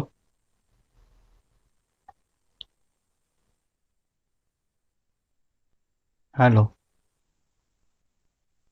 એના તરફી બાળકનો હા જગદીશભાઈ, તમે કઈ બોલો છો? હા, એટલે વચ્ચે અવાજ તમારો બંધ થઈ ગયો હતો બેન. અચ્છા, એવું હતું. ઓકે, હું ફરીથી ફોન કરું. હું એમ કહેવા માંગતી હતી કે બાળકના જે મેં એક સ્ટેજ વચ્ચે કીધા હતા કે ભાઈ અનુસરણ છે, અનુકરણ છે, પછી અનુશાસન છે, વચ્ચે એક સ્ટેજ હું ભૂલી ગઈ હતી, આજ્ઞા પાલન, અને પછી જે છે એ સ્વાનુશાસનના સ્ટેજમાં આવે છે. બરાબર. તો આ જે સ્ટેજ છે ને એ લગભગ 4 થી 5 વર્ષનો ગાળો છે કે ભાઈ 1 થી 5 વર્ષનું બાળક, પછી 5 થી 10 વર્ષનું બાળક, એવી રીતે. તો એ જે સ્ટેજમાં અનુસરણ અનુકરણ પછી જે બાળકમાં પોતાનામાં એક લોજિકલ સ્કિલ અથવા તો લોજિક ડેવલપ થતું હોય છે. આપણને એ અનુકરણ અનુસરણ થી માતા પિતાને સતત ઓબ્ઝર્વ કરતું હોય છે. પછી એનામાં પોતાનામાં એક તર્ક વિકસિત થાય છે, અને પછી એ દરેક વસ્તુને એવી રીતે એનું કમ્પેરિઝન કરીને નક્કી કરે છે કે એના માટે થઈને શું બરાબર છે. તો બની શકે કે અનુસરણ અનુકરણ સુધી એ જે બાળક છે એનું અટેચમેન્ટ સુધી માતા તરફ રહે, કારણ કે માતાની સાથે જે છે અને માતા જે છે એના શરીરના પોષણ માટે થઈને એટલું બધું કરે છે, તો એના તરફનું એનું અટેચમેન્ટ રહેશે. પણ મને એવું લાગે છે કે અનુશાસનના પહેલામાં આવ્યા પછી એ જે બાળક છે જેનું લોજિક હવે ડેવલપ થઈ ગયું છે, લગભગ 10-11 વર્ષનું જે બાળક છે, એ જે છે ને એ હવે એના તરફ જ મીન્સ એનું અટેચમેન્ટ રહેશે, જે એને જીવવાના રૂપમાં ગાઈડ કરી શકે છે. તો એનું જે જીવન જે છે એને જે ગાઈડન્સ પૂરું પાડી શકે છે, એ માતા પણ હોઈ શકે, પિતા પણ હોઈ શકે. બરાબર. તો એના રૂપમાં જે એને વધારે મીન્સ મદદરૂપ થાય છે ને એ બાજુ એનું અટેચમેન્ટ વધારે હશે, એવું મને અત્યાર સુધીમાં સમજમાં આવ્યું છે કે એ કોઈ પણ હોઈ શકે, માતા પણ હોઈ શકે અને પિતા પણ હોઈ શકે. અને બની શકે કે નાનું બાળક હોય ત્યારે એનું પિતા તરફનું અટેચમેન્ટ ન હોય, પણ સમજણની દિશામાં જયારે એ બાળક મોટું થતું જાય છે અને બાળક સાથેનો એના પિતાના વ્યવહારથી એને એ વસ્તુ ફીલ થાય કે ના, આ મારા પિતા જે છે એ મને આવી રીતે જીવવામાં આવી રીતે મને ગાઈડ કરે છે, તો એનું અટેચમેન્ટ પિતા તરફનું વધી જાય, આવું પણ બને. તો મને પર્સનલી જો તમે મને પૂછો તો મને એવું લાગે છે કે ભાઈ આ જે એજ છે જ્યાંથી લોજિક આપણું બાળકો પોતાનું શરૂ કરે છે, ત્યાર પછી જે માણસ અથવા તો જે માતા અથવા તો પિતા કોઈ પણ જે એને ગાઈડ કરી શકે એના જીવવામાં, એની સમજણમાં, એના તરફનું એનું લગાવ વધારે હોય છે. ફાલ્ગુની દીદી, તમે પણ તમને કઈ લાગતું હોય તો આમાં ચોક્કસ એડ કરજો, જે રોનકભાઈ નો સવાલ છે એમાં. હા દીદી, મને એવું લાગે છે કે અત્યારે જે સમય છે ને એમાં આપણે માતા અને પિતાની ભૂમિકા જોઈને તો માતા ઘરની અંદર હોય છે, પિતા બહાર કામ કરવા જતા હોય છે, અને બાળક સાવ નાનું હોય ને ત્યારથી માતા ઉપર જ એનું એટલે પોષણ માટે, પેટ ભરવા માટે ડિપેન્ડન્ટ હોય છે. એટલે ઈ માતાને જ પેલા ઓળખવાનું શીખે છે એમ. પણ ઈ જેમ જેમ મોટું થાય ને, એટલે મેં તો પર્સનલી મારા કેસમાં પણ જોયું છે કે મારા બાળકને એના પપ્પા માટે એટલું જ અટેચમેન્ટ છે. એટલે કદાચ હું તો એવું કહું મારાથી વધારે, કારણ કે હું જોબ કરતી હતી. તો અને મેં એવા કેસીસ ઘણા જોયા છે જ્યાં પિતા સાથેનું એનું અટેચમેન્ટ વધારે છે. કેમ કે ઈ નાનું છે ને તો પોષણ એટલે જ્યાં સુધી ફીડિંગ ને એવું કરે ત્યાં સુધી માનું પેલું હોય એને વધારે, ત્યારે એ બહુ નાનું પણ હોય. પણ બાકી છે જેને બહાર રમવા લઈ જવું કે એને સમય આપવો, એ ઘણા બધા પિતા છે ઈ પણ કરતા હોય છે. તો એનું અટેચમેન્ટ પછી પિતા તરફ ડેવલપ થતું હોય છે એમ. અને જેમ જેમ ઈ આગળ વધે છે, તો દીદી હમણાં જેમ કીધું કે જેમ એનું લોજિક વિકસતું જાય, એની સંબંધની સમજણ વિકસતી જાય, એમ પછી જેને વધારે સમજ આપી શકે એ તરફ એનું વધતું જાય અટેચમેન્ટ, એવું મને લાગે. લોજિક એટલે જેમ જેમ એ મોટો થતો જાય એમ. પણ આ મને એવું લાગે છે કે આ ભૂમિકાઓના કારણે આવું થાય છે. જો સ્ત્રીની ભૂમિકા અને આપણે જયારે જાગૃત માનવ પરંપરાની વાત કરીએ છીએ ને, ત્યારે તો ભૂમિકાઓમાં એવું છે કે ઉત્પાદનની ભૂમિકામાં બંને હોય એટલે લગભગ ઘરમાં જ હોય. તો બાળકને છે ઈ બંને માટેની જે ફિલિંગ છે કે અટેચમેન્ટ છે એ સરખું જ ડેવલપ થશે, એવું મને લાગે. બસ મને આટલું જ એડ કરવું હતું દીદી. યસ, તમે કીધું બરાબર. અને દેખાય બી છે કે ક્યારેક કોઈ મધર કોઈ જલ્દી એક્સપાયર થઈ ગયા હોય અને ફાધરે મધરનો રોલ લીધેલો હોય, તો ત્યાં બાળકનું અટેચમેન્ટ પછી ફાધર સાથે એ રીતે રહેતું હોય છે, એ બી દેખાય છે. જી ભાઈ. હેલો. હા જગદીશ. હા, એટલે મારા એ સમજ પ્રકાશ પાડવો હતો કે મોટે ભાગે મારું તો ઓબ્ઝર્વેશન એવું રહ્યું છે કે પિતાનું અને પુત્રીનું જે બોન્ડિંગ છે ને એ હંમેશા વધારે હોય છે પોતાની માતા કરતો. જી. હું દીકરા માટે હજુ એટલું શ્યોર નથી કે એવું કોમન ખેંચાણ હોય છે, પણ બાપ દીકરી વચ્ચેનો જે સંબંધ છે ને એમાં તો હું એવું કહું કે 90% દીકરીનું ખેંચાણ છે ને એના પિતા તરફ જ વધારે હોય છે. જી આવું એક મારું ઓબ્ઝર્વેશન છે. હા, એ તો આપણે સમાજમાં જોઈએ જ છીએ અત્યારે. તમે કહો છો એ એકદમ બરાબર. કારણ પણ કે જ્યારે આપણે હા હા બોલો. એટલે એમ કે મારી પોતાની તબિયત જો સહેજ પણ પેલી હોય, મારી દીકરી મને રોજ એક ફોન કરે એવું અમારે નક્કી થયેલું છે, બરાબર છે. તો હું જ્યારે મારી દીકરીનો સંબંધ કરવા ગયો ને ત્યારે મેં આ પહેલી શરત મૂકી કે મારી દીકરી રોજ મને એક ફોન કરશે તો એનો તમને વાંધો ના હોય તો આપણે વાત આગળ ચલાવીએ. કારણ કે એ 12th પછી હોસ્ટેલમાં જઈ તો એ વખતે તો મોબાઈલ નહોતા, પણ ₹1 પેલા બોક્સમાં વાત કરવાની અને અવાજ સાંભળવાનો મારો. મજામાં વાત કરતાં કરતાં રૂપિયો પૂરો થઈ જાય તો આગળ વાત નહીં કરવાની, પણ આટલું બોન્ડિંગ પહેલેથી મારી દીકરી જોડે અને મારી દીકરીનું મારી જોડે છે. તો આપણી તબિયત સહેજ પણ પેલી હોય તો આપણા અવાજમાં હોય ને તો એ ઓળખી જાય કે પપ્પા તમે સાચું બોલો, તમારી તબિયત બરાબર નથી. આવું છે બેન. ના, ચોક્કસ તમારી વાત એકદમ બરાબર છે. એક દીકરી તરીકે હું પણ તમને કે મારું પપ્પા સાથેનું બોન્ડિંગ થોડુંક વધારે હતું મમ્મી કરતા. તો એ તમે કહો છો એ એકદમ બરાબર છે. તો એ જ વસ્તુને મીન્સ આજે આપણે કહીએ છીએ એને મને લાગે છે કે જેમ જેમ આપણે આગળ સંબંધોને પછી એમાં રહેલા મૂલ્યોને એ અલગ અલગ આપણે જે આને રિલેટેડ જે બધી બુક્સમાં બધું સૂચનાઓ લખાઈ છે એને જયારે આપણે આગળ સમજશું ને ત્યારે આ વસ્તુ વધારે આપણને ક્લિયર થશે કે શું કામ આ જે બોન્ડિંગ જે છે એ આપણને અમુક વ્યક્તિઓ તરફ જ દેખાય છે, અમુક જગ્યાએ નથી દેખાતું. તો એની ક્લેરિટી મને લાગે છે આપણે ત્યારે વધારે સરસ રીતે કરી શકશું. પણ જગદીશભાઈ જેમ કીધું એમ તો એ તો આપણે પોતે પણ બધા આપણામાં જ જોઈ શકીએ કે આપણી જે બાપ તરીકે દીકરી તરફની જે પેલી છે એ આપણને વધારે જ દેખાતી હોય છે. અને દીકરીઓ પણ જે છે એને મમ્મી કરતા પપ્પા ની પેલા પપ્પા તરફની જે લાગણી હોય છે એ વધારે દેખાતી હોય છે. બરાબર. તો આ જે સંબંધ જે છે એની પછી જે સૌથી છેલ્લો જે છે વ્યવસ્થા સંબંધ. બરાબર. તો વ્યવસ્થા સંબંધ એટલે એવું કીધું છે કે ભાઈ આ બાકીના જે હા જગદીશભાઈ વાત કરવી છે કઈ? હા, સોરી બેન વચ્ચે પેલું હા કર્યું.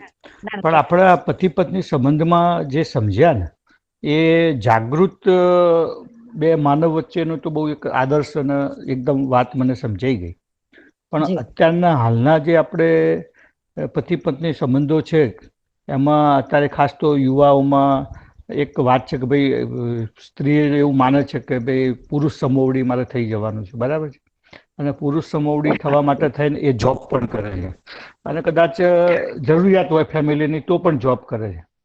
તો એના માટે થઈને દર્શનમાં કોઈ પ્રકાશ પાડ્યો છે કે ભાઈ એક બેને જોબ ના કરવી જોઈએ અથવા તો આપણે પરિવારની વ્યવસ્થા સચવાય એના માટે થઈને કોઈ ખાસ એવી વસ્તુ કરેલી હોય એવું કંઈ ધ્યાન તમે દોરી શકો એમાં?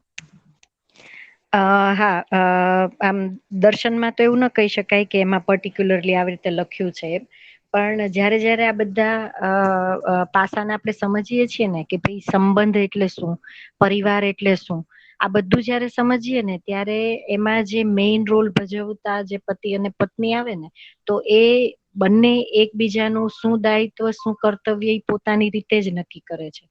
કારણ કે એક આપણે જોઈએ ને તો બે જીવન રૂપમાં તો એક સમાન જ છે, બરાબર. શરીર રૂપમાં બંને અલગ અલગ છે, ખાલી એટલું જ છે. તો જીવન રૂપમાં જયારે બે સમાન છે તો બે જ વ્યક્તિ જે છે એ જ આ પોતાના પરિવારની જે આવશ્યકતા છે એને અનુરૂપ પતિનું શું કર્તવ્ય હશે, પત્નીનું શું કર્તવ્ય હશે એ ચોક્કસ નક્કી કરી જ શકે. પણ એ તમે જેમ કીધું કે ભાઈ આ અત્યારે જે આપણે વાત કરી એ જાગૃત પરંપરાની વાત છે અથવા તો જાગૃતિના ક્રમમાં જયારે આપણે આગળ ચાલીએ છીએ ત્યારની વાત છે, બરાબર. પણ અત્યારે જ્યાં સુધી આપણે આ પરિસ્થિતિમાં છીએ અથવા તો જેને આપણે ભ્રમિત કહીએ છીએ ત્યાં છીએ તો ત્યારે આપણે છે ને ઘણી બધી વસ્તુને એક તો જોવી પડશે કે પેલા તો પતિ પત્ની અથવા તો સ્ત્રી અને પુરુષ, મને તેમ લાગે છે કે પેલા તો એ જે અસમાનતાનું એક પેલું કોઈ સ્ત્રી કે પુરુષમાં છે ને, તો એ પહેલા તો એક વખત એ ક્લિયર કરાવવું મને એમ લાગે કે વધારે યોગ્ય છે કે સ્ત્રીને જો એવું પેલું હોય કે ભાઈ મારે પુરુષ સમોવડી બનવું છે, તો એ કયા અર્થમાં બનવા માંગે છે. તો અત્યાર સુધીની જે આપણે થોડીક યાત્રા જોઈએ ને, તો એમાં ખાલી એટલું જ દેખાય છે કે જે વ્યક્તિ ઘરમાં પૈસા કમાવીને આવતું હતું અને જેનાથી મીન્સ આખી ઘરની જે વ્યવસ્થા હતી અથવા તો જે સગવડતાઓ હતી સચવાતી હતી, એટલે એ વ્યક્તિને માન વધારે મળતું હતું. તો એ વ્યક્તિ એટલે કોણ? તો કે એ પુરુષ હતો. બરાબર. તો સ્ત્રી તરીકે એને જે ઘરને સાચવ્યું અથવા તો ઘરના સંબંધોને સાચવવા માટે થઈને એને જેટલી સમજણ હતી ને એને કર્યું, તો એને ક્યાંક ઇગ્નોર કરવામાં આવી અત્યાર સુધીની પરંપરામાં. એટલા માટે થઈને આજે એટલે એમ થાય છે કે ભાઈ હું એ જ રીતે પૈસા કમાવાનું શરૂ કરીશ ને, એટલે હું એ જ શું કહેવાય પેલામાં સન્માન જે છે એ મને મળવાનું શરૂ થઈ જશે. કારણ કે અત્યાર સુધીની આપણી પરંપરા જોઈએ, જે આપણો ઇતિહાસ જોઈએ, તો એમાં આપણને ખ્યાલ છે કે ભાઈ એક જ ઘરમાં ધારો કે બે દીકરા છે, બરાબર, પણ જે પૈસા વધારે કમાવીને લાવતો હશે ને એ દીકરો ભલે નાનો હશે ને તોય તેનું માન વધારે હશે ઘરમાં, કારણ કે ઘરને મીન્સ જે એની આવશ્યકતા છે એ પૂરી પાડે છે.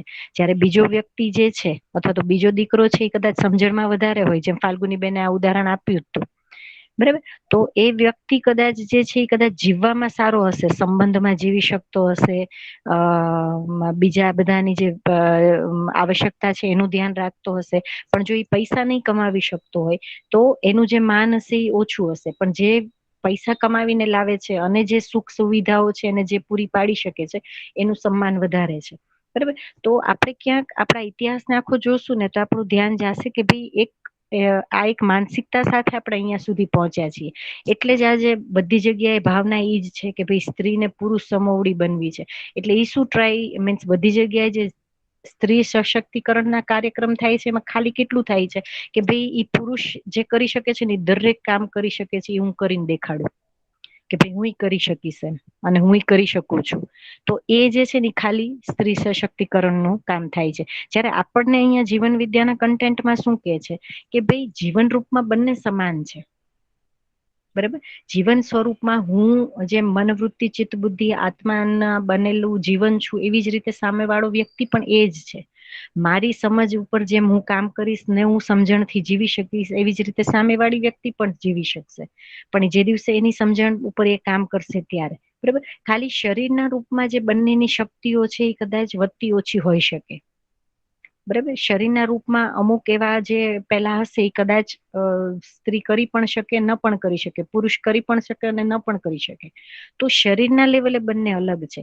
તો આ કન્સેપ્ટ જે છે એ ક્યાંક આપણને આપણી આગળના ઇતિહાસમાંથી ક્યાંય નતો મળ્યો કે ભાઈ શરીરના રૂપમાં આપણે બંને અલગ છીએ, એક સ્ત્રી કે પુરુષ, પણ જીવન રૂપમાં તો સમાન જ છીએ. તો આમાં સમોવડા થવાની કોઈ પેલી જ નથી, કારણ કે શરીરના રૂપમાં તો તમે ગમે એ પ્રયત્ન કરી લેશો તો તે સ્ત્રીનું શરીર છે એ પુરુષનું નહીં બની શકે, અને પુરુષનું જે છે એ સ્ત્રીનું નહીં બની શકે, કારણ કે એ તો જે છે એ જડ સંસારની વાત છે અથવા તો પ્રાણ કોશિકાઓ જ છે. બરાબર. તો જયારે જીવન રૂપમાં આપણે એક સમાન જ છીએ ત્યારે હવે સમાનતા ક્યાં ગોતવા?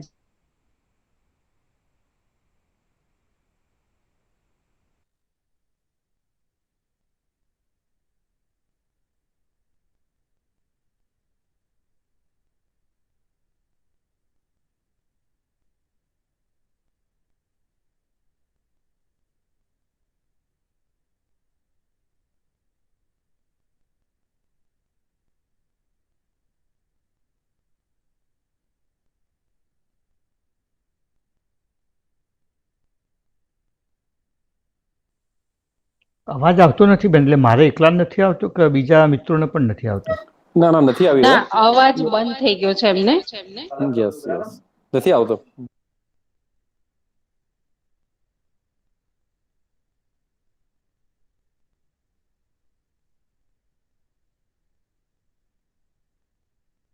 ચેતનાબેન, તમારો અવાજ નથી આવતો.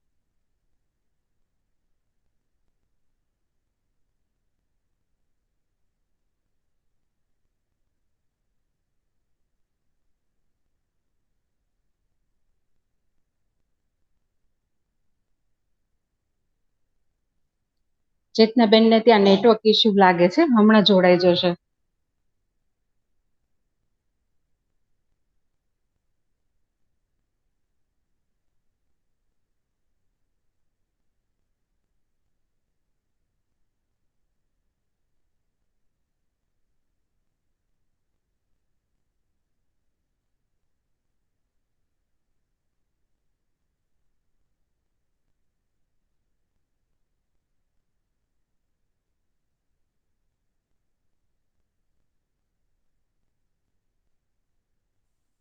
હા, ફાલ્ગુની બે.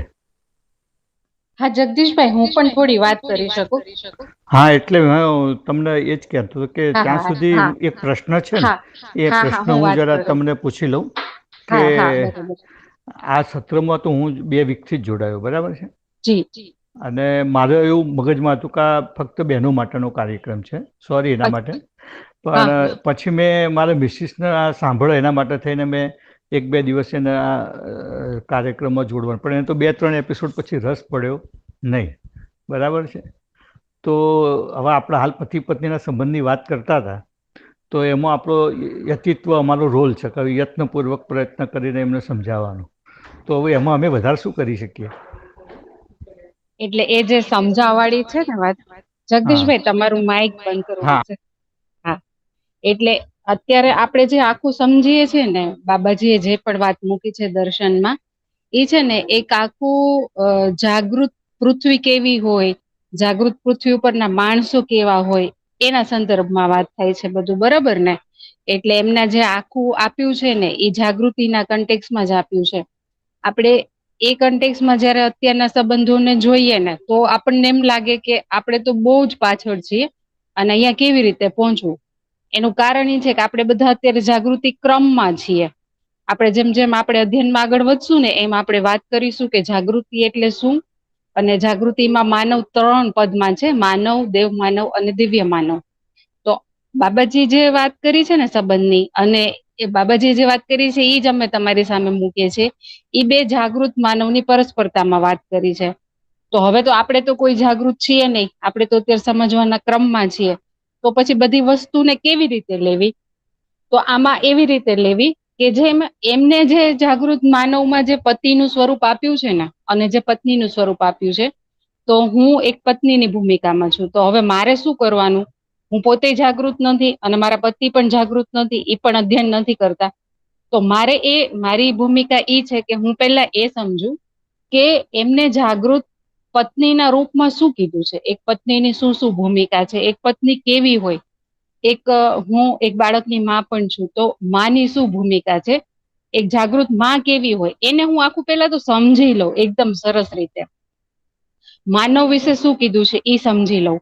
કારણ કે સૌથી પહેલા તો શું થશે કે આપણે પતિ પત્ની સંબંધમાં એવું થાય, બહુ વર્ષોથી સાથે રહેતા હોય ને, તો આપણે માનવની જયારે વાત આવી ને, તો બીજાને તો આપણે માનવ તરીકે સહજ સ્વીકારી લઈએ, પણ જયારે પતિ પત્નીની વાત આવે ને, તો આપણા કેટલા બધા જે જૂના આપણે અત્યાર સુધીના જે બાયસ હોય, એકબીજા સાથેના ઘણા અણગમા હોય, એ બધું જ આવી જાય. એટલે પેલા તો એને એક માનવ તરીકે જે આપણે જોવાની કોશિશ કરતા હોય ને, તે આપણને ઘણી અડચણ થાય કે ભાઈ સમાન છે, મારી સાથે જીવનની રૂપે સમાન છે, ખાલી એનું શરીર જ અલગ છે. તો પેલા તો એને માનવ રૂપે સ્વીકારવા પડે. પછી બીજું કે જે વાત કરી છે કે ભાઈ હવે મારા પત્ની તો નથી કરી રહ્યા, બરાબર, જેમ તમારો પ્રશ્ન છે, તો એ જોવાનું કે પતિના સંદર્ભમાં શું શું કીધું છે.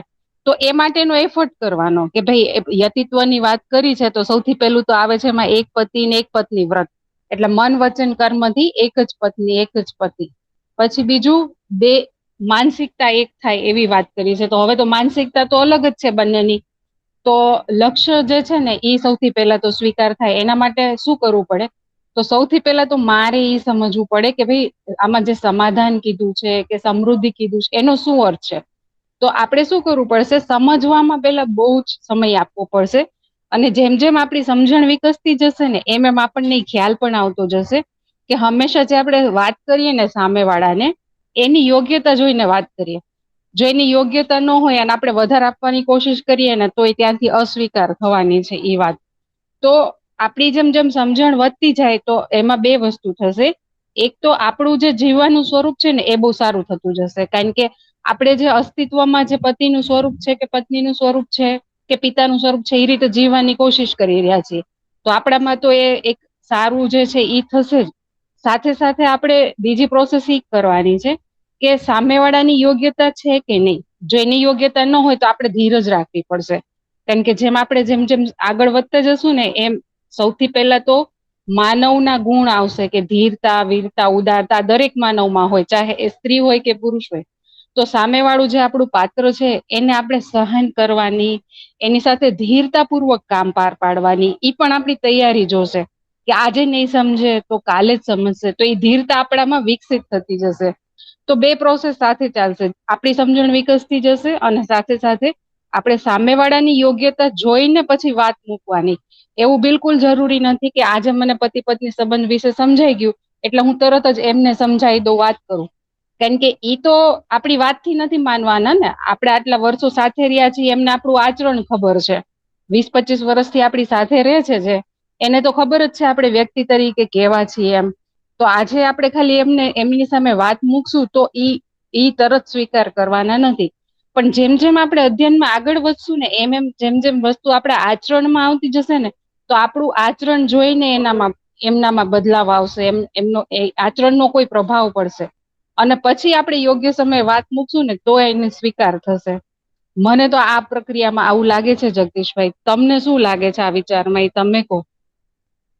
સરસ વાત કરી બેન તમે, કે ટૂંકમાં એક જ વસ્તુ કે પહેલાં આપણે પોતાને સમજવાનો કાર્યક્રમ પ્રાયોરિટીમાં રાખવાનો છે અને પછી આપણે કંઈક આગળ કરી શકીએ. બરાબર ને? હા, એટલે અમને તો એવું જ લાગે છે ના કે બરાબર છે પેલા એકદમ. આપણે સમજી લઈએ વાત સાચી. અને ખાલી છે ને શબ્દોના રૂપમાં નહીં. મને આ સાચી. તમારું ઈકવો પડશે તમારા છે ને. હવે જેમ કે આપણા જે યતિત્વ સતીત્વ, એમાં પછી હજી આગળ મૂલ્ય આવશે, કર્તવ્ય આવશે, દાયિત્વ આવશે, એ બધું સમજશું ને તો અલ્ટિમેટલી તો ઈ ખાલી આપણા વિચાર કે બોલવામાં નહીં, આપણા આચરણમાં દેખાશે. આપણે હંમેશા છે ને આપણે કઈ માણસના ખાલી જે સંબંધોમાં જીવીએ છીએ ને, જે આ 7 પ્રકારના સંબંધ લખ્યા છે એમાં 4 તો ઘરની અંદર જ છે. તો ઘરની અંદર કઈ ખાલી આપણે બોલવાથી કે ભાષણ દેવાથી ઘરના સભ્યો માનતા નથી, આપણને બધાને ખબર છે. એમને બધા એ લોકો આપણું આચરણ જોવે છે, કારણ કે 24 કલાક સાથે છે આપણી, બરોબર. તો જ્યાં સુધી આચરણમાં બદલાવ નહીં આવે ને, કારણ કે અલ્ટિમેટલી તો મારે આ સમજવું શું કામ છે કે મારા વિચારમાં બદલાવ આવે અને પછી મારા આચરણમાં બદલાવ આવે કે ભાઈ જે જાગૃત માનવના રૂપમાં, જે સ્વરૂપમાં જીવવાનું કીધું છે આપણે, મૂળ તો ઈ રીતના જીવવાની કોશિશ કરવી છે આ શરીર યાત્રામાં, એવી રીતે જીવવું છે. તો ઈ મારા આચરણમાં નહીં આવે ને ત્યાં સુધી મારા ઘરના સભ્યોને વિશ્વાસ નહીં આવે. એટલે ખાલી બોલશું ને તો એમને એમ થાય કે જો આ તો તમે કંઈક નવું શીખી આવ્યા તો બોલો છો, એવું જ એમને થશે. કારણ કે આપણે અત્યાર સુધી ઘણા બધી એમને પીડા આપી હશે ને, કંઈક પૂર્વગ્રહો હશે, આટલા વર્ષ સાથે રહ્યા, આપણી સમજણ હવે વિકસિત થઈ રહી છે. આપણે અણસમજતા ભૂલો પણ કરી હશે એમની સાથે, એવો વ્યવહાર પણ કર્યો હશે ઘરના સભ્યો સાથે, તો એ બધું એમના મનમાં તો હશે જ. તો સારો રસ્તો તો એ છે કે આપણે પહેલા સમજીએ એક એક વસ્તુને, એકદમ આમાં સમય લગાવીને પછી એ આપણા આચરણમાં આવે અને પછી આપણે એમને સમજાવવાની કોશિશ કરીએ. મને તો એવું લાગે છે. સરસ બેન, ધન્યવાદ. અને મારે જરા લેફ્ટ થવું પડશે, મહેમાન આવ્યા છે તો સોરી પણ. ઓકે ઓકે, ચોક્કસ. હેલો. હા રોનકભાઈ. યસ, તમે કીધું એકદમ બરાબર કીધું કે કહેવાય ને કે આમ પતિ પત્નીના સંબંધની અંદર આપણે કહીએ કે એમાં જરાય ઘર્ષણ ના હોવું જોઈએ, એ બંને વચ્ચે એ બંને જણાનું એક ધ્યેય એક હોવું જોઈએ આપણા દર્શનના હિસાબે જો કહીએ તો. પણ અત્યારે આપણે ભ્રમિત સમાજની અંદર એ પતિ પત્નીની વચ્ચે બી ઘર્ષણ થવા લાગે છે કે જે એ લોકોનો ધ્યેય એક હોવો જોઈએ, ધ્યેય ઘણીવાર એક જ નથી હોતું. અને એના હિસાબે જ આ બધું કહેવાય ને કે જે સંબંધમાં એકરૂપતા હોવો જોઈએ, એકબીજા વચ્ચે વિશ્વાસ હોવો જોઈએ, જે બધા મૂલ્યો છે આપણા બધા જે, એ બધા મૂલ્યોનું અંદર જ કહેવાય કે પૂર્ણતા નથી હોતી, કે એની અંદર એકબીજા પર પોતે વિશ્વાસ જ જ્યાં નહીં હોય તો કઈ રીતે કરી શકશે એમ, એ મને લાગી રહ્યું છે. એટલે જ્યારે સમજણ બંનેમાં વધશે, પેલા એક જોડો વધારે પછી બીજામાં બી સમજણ જયારે વધે, એ કદાચ આચરણથી જ મારા ખ્યાલથી મને બી લાગી રહ્યું છે કે આપણું આચરણમાં જ કઈ ફરક પડશે. કારણ કે આપણે જૂનું જે હશે ત્યારે ઘણી બધી ભૂલો આપણે કરી જ હશે અને એ બધું આપણા નજીકના વ્યક્તિમાં સૌથી નજીક એ જ હોય, પતિ જ હોય. એટલે એને તો એકદમ આપણું કહેવાય ને A to Z ઉપરથી લઈને બધું જ ખબર હોય, એક વસ્તુ છુપાયેલી ન હોય. એટલે ત્યાં સૌથી વધારે ફરક પાડવામાં બહુ જ તકલીફ પડશે કોઈને બી, પતિને કે બંનેમાંથી કોઈને બી એમ, એ મને દેખાઈ રહ્યું છે આની અંદર. સૌથી કઠિન વધારે ત્યાં જી જ આપણે થઈ શકતું હોય છે પ્રોબ્લેમ વધારે. જી.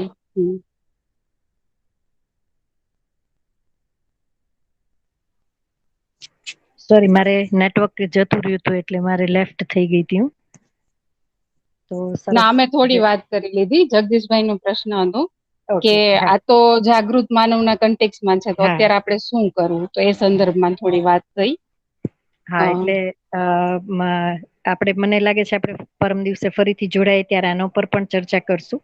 અને મારું ધ્યાન નહોતું કે હું લેફ્ટ થઈ ગઈ છું, પણ મેં એક ઉદાહરણ જસ્ટ શેર કર્યું હતું. એમણે જે કીધું હતું ને કે ભાઈ પત્ની હશે અથવા તો સ્ત્રી હશે એને શું કામ જોબ કરવી જોઈએ કે ન કરવી જોઈએ એ વાળું ક્યાંય અહીંયા પેલું કરેલું છે કે નહીં. તો એને રિલેટેડ થોડુંક મને એવું હતું કે મૂકું, જેથી આપણું બધાનું ધ્યાન જાય કે એ નિર્ણય આપણે કેવી રીતે લઈએ છીએ, અથવા તો અત્યાર સુધી કેવી રીતે લેતા હતા અને કદાચ હવે સમજણની યાત્રામાં આગળ વધીએ ને તો કેવી રીતે લેવાવા જોઈએ. તો ચોક્કસ. હા, એને લઈને મને એમ લાગે છે કે તો જગદીશભાઈ પણ આજે નથી અત્યારે, તો આપણે જયારે નેક્સ્ટ પહેલામાં મળીએ ત્યારે હું ચોક્કસ એ વસ્તુ રાખીશ. અને આપણી સામે જે ઉદાહરણ જ છે તો એનાથી પણ આપણને એ વસ્તુ સરસ રીતે પકડાશે કે ભાઈ આમાં નિર્ણયો કેવી રીતે લેવાના છે અને કેવી રીતે આપણે સમજણપૂર્વક આગળ વધવાનું છે. કારણ કે અત્યાર સુધી આપણે જે માન્યતાઓ કે પરંપરાથી જે ચાલ્યા આવ્યા છે ને એના એ કદાચ આ કન્ટેન્ટને આપણે સાંભળીએ છીએ ને તો આપણને એમ લાગે છે કે ભાઈ મારામાં ફરક પડી ગયો, એટલે કે ભાઈ ચલો આજે શાકમાં મીઠું ઓછું પડ્યું ને તો મેં મારી પત્નીને કીધું નહીં, પહેલા હું કહી દેતો તો હવે હું નથી કહેતો, તો એટલો ફરક મારામાં પડ્યો. અથવા તો હું પહેલા છે ને મારું કામ બધું મારી પત્ની કરતી હતી, મારી બધી વ્યવસ્થા હવે હું મારી જાતે કરી લઉં છું. એટલા માટે થઈને મને એમ લાગે છે કે ભાઈ મારામાં ફરક પડ્યો તો આ કેમ સમજતી નથી. બરાબર. તો મને એમ લાગે છે કે આ બધી વસ્તુ ઉપર આપણે હજી ઘણું બધું વિચારવું પડશે, કારણ કે આ બધી જે છે એ આપણા એક્શન્સ છે. બરાબર. અને જયારે સામેવાળો વ્યક્તિ જે મારી સાથે જોડાયેલો છે એ ભાવનાથી જોડાયેલો છે, તો એક્શન્સ થી માણસને તમે તૃપ્ત નહીં કરી શકો. જે છે એ લાગણીથી, મૂલ્યથી આપણે તૃપ્ત કરવાની અહીંયા વાત છે. તો એ જે મૂલ્ય છે ત્યાં આપણે પરફેક્ટ કેવી રીતે બની શકીએ, તો પછી એક્શન તો ગમે એ થશે ને તો એનાથી બહુ ફેર નહીં પડે. બરાબર. તો ત્યાં તો પછી સામેવાળી વ્યક્તિ, જેમ કે આપણે ખાલી એક ઉદાહરણ લઈએ કે ભાઈ જે વ્યક્તિ મને સ્વીકૃત છે, બરાબર, જેના માટે થઈને મને એમ છે કે ભાઈ ના એ એઝ ઇટ ઇઝ જેવો છે એવો મને સ્વીકાર છે, એની કોઈ પણ પેલી શું કહેવાય મારા તરફની ખોટી એક્શન પણ મને ક્યાંય ખોટી લાગતી જ નથી. હું એને એઝ ઇટ ઇઝ સ્વીકારું છું, કંઈ વાંધો નહીં એને કર્યું તો. પણ જયારે એ વ્યક્તિ જ મને સ્વીકૃત નથી તો એની કોઈ પણ એક્શન હશે એની પાછળ હું એનો જે શું કહેવાય વિચાર જે છે એનું એવી રીતે જોઈશ કે એને કરવું હતું અથવા તો મને હર્ટ કરવું હતું એટલે જ એને કર્યું છે. તો મને એમ લાગે છે કે સ્વીકૃતિનો બહુ મોટો રોલ છે આપણે જયારે સંબંધને સમજીએ છીએ ને ત્યારે. તો એના ઉપર પણ મને લાગે છે આપણે નેક્સ્ટ સેશનમાં ચર્ચા કરીએ એટલે આપણને હજી આ સંબંધને હારો નખાય. એક આવા માટે લાગી રહ્યું છે કે જ્યાં સુધી દરેક વ્યક્તિ જે બી આ સૃષ્ટિની અંદર છે એ માનવ નહીં સમજે, એટલે કે આપણે પોતાને નહીં સમજે ત્યાં સુધી બધું કહેવાય ને કે કઈ આગળ વધી શકે એમ નથી. એટલે સૌથી પહેલા આપણે નથી. પોતાને જ સમજવું પડશે. એ હા સમજાશે ને ત્યાં સુધી કઈ નહીં થશે. અને એ દરેક નહીં. વ્યક્તિ એમ પતિ હા પત્ની હશે તો બે જણાને પોતાને સમજણ, બંનેમાં સમજણ વધશે તો જ આગળ વધી શકશે. બાકી એમાં જલ્દી ફરક નહીં પડી શકે એમ. નહીં પડી શકે. હા રાઈટ. બરાબર. રાઈટ. તો આ ઓકે. ચર્ચાને આપણે આગળ વધારશું નેક્સ્ટ સેશનમાં. તો અત્યારે અહીંયા સુધી રાખીએ. થેન્ક યુ બધાને. નમસ્તે બધાને. નમસ્તે.